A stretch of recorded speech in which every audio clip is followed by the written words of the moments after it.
Morning everybody, it's Lynn. Hi. I want to just talk a little bit about wrist position and arm position. We've been talking a lot about this on virtual Harp Circle, and I wanted to put my 2 cents in.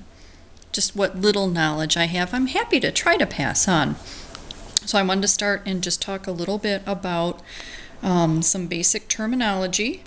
And the first thing I wanted to talk about was flexion and extension. So we're all talking about the same thing in the right way. And I wanted to start, you're going to see my big old muscle here now. We all, I think, know about flexing our muscle here. And if you flex this muscle, it means that you make that muscle shorter. So think of flexion as bringing something in or making it shorter. When you go down to your wrist, now we're talking about actually flexing and extending a joint. And so the terminology is the same and the movement's the same. Your wrist movement, this to this, and if you think about flexion, the same thing. Flexion is to make smaller. Flexion is to go down. This is flexing your wrist. This is your wrist in neutral. And this is extending your wrist. And for us harpists, we want to be in extension.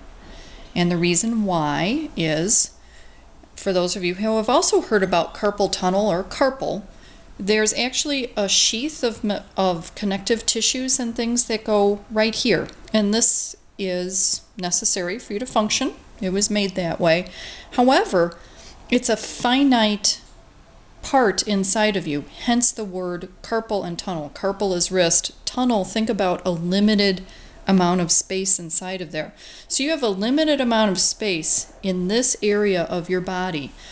And as you move that wrist, when you move it down, you're stretching everything that goes through that carpal tunnel, all the ligaments, all the tendons, all the muscles, all the veins, all the nerves, everything inside of there. As you as you flex, you're passing everything through that carpal tunnel. When people have trouble with their carpal tunnel, typically things inside have gotten inflamed or irritated.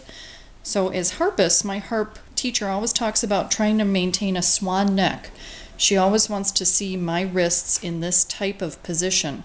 So on the strings, keep that extension. When you strike a chord, to bring up. I wanted to kind of dip down and bring up, and that's just making everything inside of that carpal tunnel move, more chances for irritation. So always think about keeping an extension to your wrists. Hope this helps. Bye!